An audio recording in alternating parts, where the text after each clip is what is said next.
Welcome back to Old Guy REI. I'm back here with Mikey. We're getting ready to do a recap for our last Wednesday accountability meeting. And again, there was a lot of great topics discussed. It went on for quite a while, even though we got a little bit off track there towards the end, but we had a lot of fun. And a lot of people hung out with us till the very end. So that was really nice. But some of the stuff, Mikey, that we started with was one of our friends I think he's on the East Coast, but he was saying that he was getting bids because he needs to have some electrical rework on his building. So he's getting bids from a few different contractors. But he also mentioned the contractors that he was asking for bids were really big contractors. And he was hoping to maybe find a smaller guy that didn't have so much overhead. And that might help his bid come in lower because of that. And then that's one thing that Matt always tells us about is getting multiple bids. Have you had to go through that experience yet with your two properties? I haven't had that experience yet, but it was interesting hearing Matt talk about on his stream, Lumberjack Landlord, where he was talking about home runs. That's the first time I've heard of that term, and I was interested in your thoughts. What you thought if you've kind of worked with that term before for Yeah, electrical? yeah. Luckily, I have a good electrician that I work with. Over the years, Lucas and I, my cousin that helps me all the time, have had to learn to do electrical and plumbing and things because our jobs, I guess, they consider them kind of small and they don't always have time to come and help us. But we've worked with a few in the past. Now I can call them and ask them a question, and that helps us keep going. But yeah, home runs is basically the circuit from the panel to the room that you're working on, and then from there you can jump around to different outlets and things. But the home run is the wire that goes from that room all the way back to the panel. So he was getting some pretty high estimates. I think he mentioned like $28,000, but I think it's a 3 unit building. So there's a lot of work there. Hopefully he'll be able to find a little bit better price. Some of the other stuff we talked about was HOAs, and a lot of us are against HOAs, but some of the people in the group were commenting that there are different kinds of HOAs, and some of them only pay for snow removal, and it's a really basic fee, like $40 a month.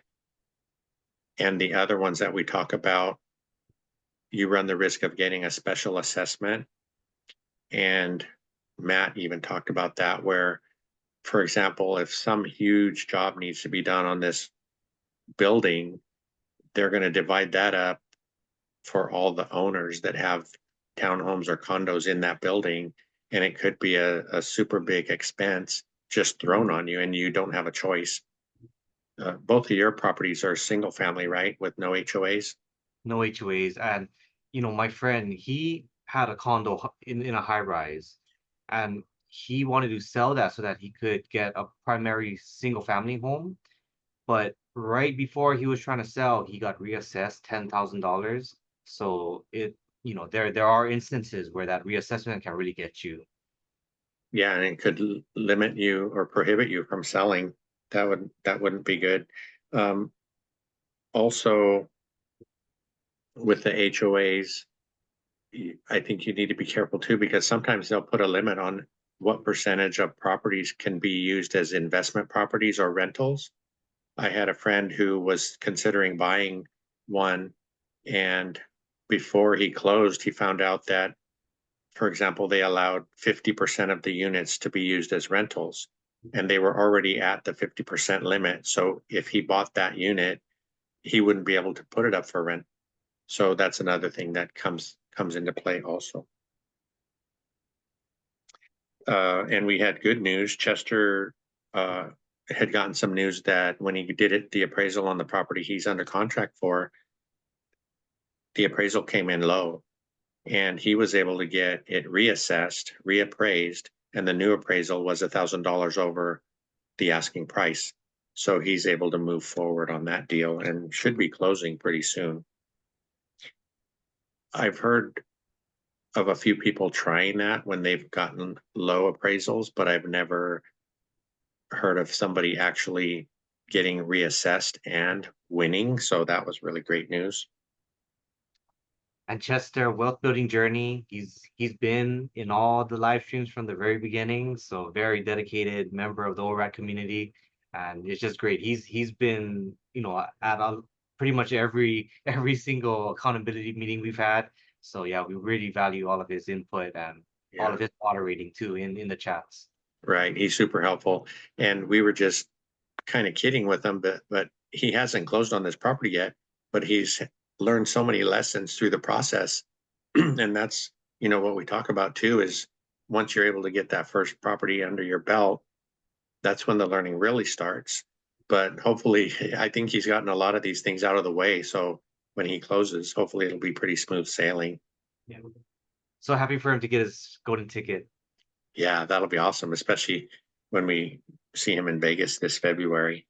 Um, Someone in the group had asked too about a 203K loan, and we didn't know anybody in the group who had been through that process yet, but we referred him to the lumberjack because he's done them and he's really knowledgeable about that, and he's pretty accessible, I think via email and stuff. So if they reach out to him, he'll be able to give them some guidance. One of the people that was on with us was actually in their unit working on their flooring and had some questions about LVP. And we were able to give a little guidance there. I've done quite a bit of LVP, even laminate flooring and hardwood and things like that. That's what I did in the very beginning when I started a business on my own. So I'm glad I was able to help a little bit with that. Yeah, could you kind of expand more on that? Because Mhm. on the details of that, it was sagging and then you're talking about maybe adding flat shims. Yeah. So in his case, one side of the room was a little bit low, and he was resheeting the whole area. He had original hardwood floors. They had been painted, and he was concerned that the paint might contain lead. So he was putting all new sheeting over the entire unit. But in that one spot where the floor was low, he was going to add some shims before he put his new plywood down to level it out and make it be a little flatter. That's a great idea, and that's what he ended up doing. But you just have to make sure that when you shim it, it's going to be solid. When you screw it down, you don't want it to wave again or anything like that. So you want to make sure you shim the whole area so the plywood has someplace flat to sit before you put your screws or nails into it. And he was going about it the right way. And then he doesn't have to worry about the lead aspect. And you had helped me kind of understand why it was sagging in the first place. It's just due to the age of the house. And Yeah, uh, yeah. A lot of times it's the age. And we talked about his building being built in the early 1900s. I don't remember if it was 1900 or 1890 something, but it's an older home on the East Coast and they're built really well. But occasionally, if you have any foundation issues or anything like that, they could sag a little bit here or there. But he was lucky. That was the only spot apparently that was doing that. So the rest of the floors were nice and flat. yeah, and even you had made a great point about the newer construction, even, because you're talking about kind of more in depth about sagging as well, that you've kind of seen that here and there. Yeah, a lot of people kind of shy away from the old buildings, but they are built really well. And, going through Matt's course and even with our experience when we worked on an old home like that, a 2x4 is actually 2 inches by 4 inches. Nowadays, you call a 2x4, it's only 1.5 inches by 3.5 inches, and it's called dimensional lumber. So, and today's materials are nothing compared to what they used to use in those buildings was old growth, what they call old growth redwood. It was really stable, didn't bow a lot. Today, you go to Home Depot and you have to pick through half the stack to get a straight one. Back then, everything was straight, and that's a big difference. So, and then today too, I mean, you drive around and you'll see condos, townhouses, apartment buildings going up in the middle of winter, everything's getting soaked when it rains. There's no way it's going to stay straight. I don't know why they let them do that, but I've seen it in person. So today's construction isn't even close to what they used to do back then. Yeah, 35 years as a general contractor, it's valuable to be able to ask questions like this. So thank you. Yeah, there are some benefits to being older, I guess. But yeah, we've been doing it a while. Um, another topic that we discussed was DSCR loans, and I learned quite a bit that night because I thought if you did a DSCR loan, it needed to be in the name of your LLC. But we ran that by a couple of our mentors, and they said you could get a DSCR loan in your personal name, and that the DSCR loans don't count against the limit of 10 that are the guidelines for today. 10 in your name you can get. Um, so I think that could be an option for a lot of people if they're at the end and they have their 10 loans already, but they see other properties they want to invest in. The terms are a little different. Sometimes you need to put more money down, or the interest rate's a bit higher, which we see in a lot of times. And so some the guys always tell us, if you have the option to get a conventional loan, those are going to be your best loans, your best rates. And then if you don't have another option, then maybe jump to DSCR.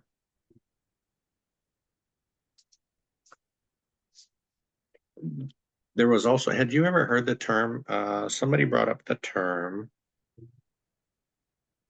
when they were talking about a due diligence fee. And they said it's something that goes on in North Carolina, South Carolina, and Texas, where on all of our deals, we always have like the earnest money deposit, right? And that's to help the seller feel more confident that you're going to be able to close on the property. But in some cases, like some people will just be fishing around and they'll say, I want to put an offer in on this house, and then I'm going to deal like crazy to get a discount after I get my inspections and everything.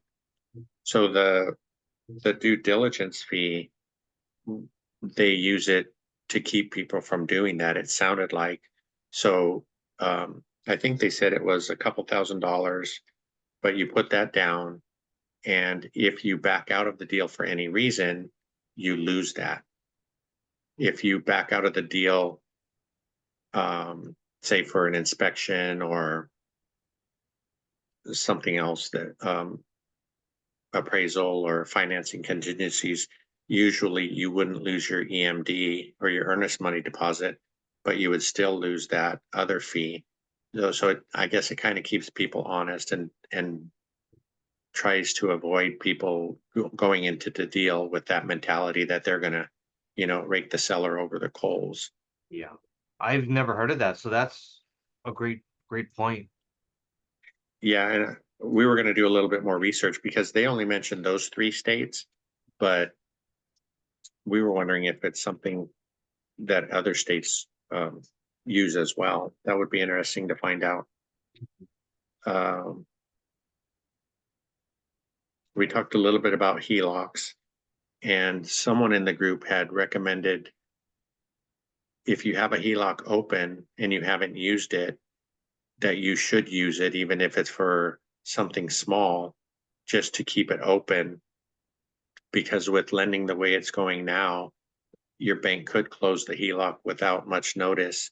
And if they look at 2 HELOCs and one person hasn't used theirs in a year, and this person has used it, even if it's a small thing, the one they're going to close is the one that hasn't been used, because on their books, they have to set that money aside, and they're not making any money on that. If it's a $50,000 HELOC, they keep it on their books as, I believe it's as a loan. So they have to have the money sitting there and they can't invest it anywhere else. So they're kind of locked. So they'll close the HELOC. That way they can get the money back on their books. And so I thought that was interesting. I never really thought about using a HELOC for anything but buying a property. But if you use it, I don't know, to buy a washing machine or something, and then you just pay it right off, at least they see the activity. and they might leave it open longer than somebody else that hasn't. Yeah, like Michael Zuber says, please don't buy a yacht or buy anything Right. to to have fun with. Keep on getting that next asset. Yeah, use it for real estate for sure.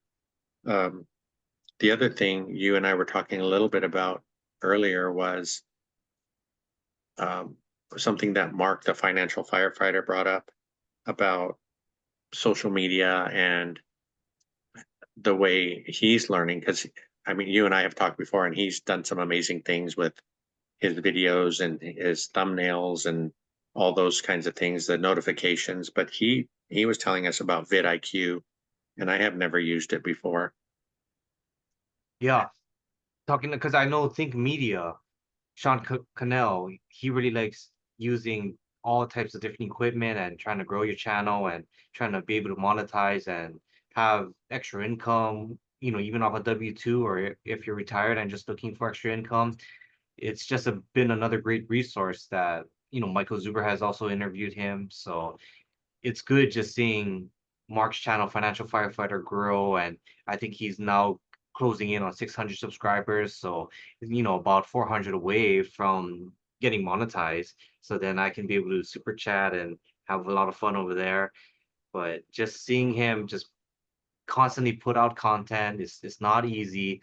But just, as long as he keeps on grinding it out, I think he's gonna be successful. And we're joking because he's already having, bots and, you know, yeah, kind of scam type of thing set up where I had messaged him on Facebook and then there was this like Marco Shiro, same profile picture, everything, bot come in and say, hey, if you're interested, come and join my fan club. And I'm like, what is this? And he's like, ignore that. That's a bot. So it's kind of funny. Yeah, you never know what's true and what's not anymore on social media. You can't believe everything you see, but he he's put a lot of time into what he's doing, and he's always supporting all of us, right? Every time he has guests on, he's always, promoting their channels, and he jumps in on, even though he started the East Coast Accountability Group on school, he always jumps into ours, causing trouble most of the time, but he's always so supportive, and we're really thankful for him. Uh, he's taught us a lot. Everybody in the group, you included, have helped us, grow our channel and even get started in on YouTube, along with Zuber and Dion pushing us in the very beginning to just get going. And all of our stuff, it really has been on my phone. No fancy equipment or anything like that, like they say. And they tease that your first 100 videos aren't going to be seen anyway, so you might as well go for it and have a good time. So I think having fun with it is important, because if you don't make it fun, it'll be more like a job and you won't want to do it. So really thankful to everybody that's helped us with that. Yeah. Um, I wanted to check in with you because when you first posted your first video talking about your portfolio and then how it's grown to now, where you're doing van confessions and you're doing the Zoom recaps and you had that video of Frank's let's be frank and you had the editing on that, which was great.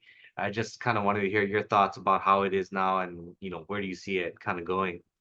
yeah, I think the van confessions seem to be one of the things that people enjoy seeing. And really, Cynthia pointed out that it doesn't always have to be about real estate. I think that's one thing I've been thinking about lately, because there's a lot of ups and downs in the real estate investing journey.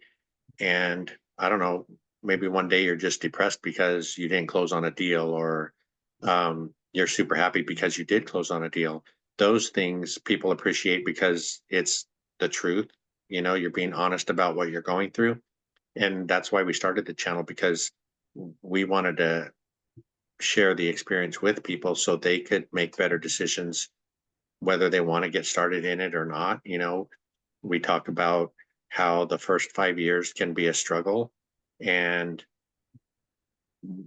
why would people want to enter into that, but if they see us going through it and how we're dealing with the issues that come up, finding solutions, the Wednesday call is a great place because there's so many people with varying degrees of experience that they can, we've gotten help several times from others in the group on things we didn't even think about. We didn't even know it was a thing where that could help us out of a problem or an issue. So I think for that reason, along with just having fun, I think the channel is going to keep growing. We're around 260 or so subscribers now. And so one thing I always forget, if people do find it interesting, to please subscribe and like and comment, and it really helps us. And it, like the big guys say, it'll help us reach more people and help more people, and that's all we want to do. Working, talking about helping people, we were advertising the shirts that we created for Zuber and the donations for the Blind Center, and those sales are going really well. We just want to remind people that there are still some shirts left. There's a video on our channel with a PayPal link. There's also another one on the Old Guy Facebook page so that you can order shirts. Again, they're $30 shirts, and that has a $10 donation built into the Blind Center. We're hoping that once we hit 100 shirts, we'll be able to give Zuber that even $1,000 donation, and he can present that to them in his name. And I think it's just cool. We were just talking. So these are the shirts, and we're hoping that whoever does buy one, it's an ORAT shirt, and it says, "I found my tribe." That's on the back, and then the front just has Zuber's one rental at a time insignia with ORAT under it. But if Size from size S to triple XL. yeah, small to triple X. And we're hoping with every shirt that we mail out, I'll be sending a note to ask everybody to take a picture in their shirt wherever they live and post it on Facebook or whatever social media they're on. And hopefully we can reach that 100 t-shirt goal. And we'll get them to you as soon as we can. And of course, we'd appreciate feedback. I think they're a really nice t-shirt, a nice quality. But if anybody has any different thoughts, we're open to hearing those as well, because we want it to be successful for Zuber and our goal. And another thing I remember you talking about the YouTube channel was like it's just a good way to document your journey. So, you can able just to look back maybe 5 years from now, you can look back at the videos you're doing and just remember those times. And like Omar had said from Think Media, it's like it's just a way to multiply your time. So if someone reaches out to you with a question, say, "Oh, have you seen this video?" So that's another good way just to multiply your time, and then maybe you could work on the highest and best use for your time, like Greg Dickerson says. And while you could point someone to maybe a beginning video where they could just watch and learn. Yeah, that's funny that you bring that up, because the thing that started all of this was several months ago. I think I was talking to Dion, but I had the thought that in today's world, everything's on social media. So my thought was, if you don't leave a digital footprint, were we even really here? And that thought, then I checked in with Dion, and at the time Zuber was telling us, just get started, use your phone, just get started. And I took it a little further the other day, because I hope it doesn't sound morbid, but in the past, you've seen people say they are dying of cancer or something, and back in the day, they would make videos talking to their family. So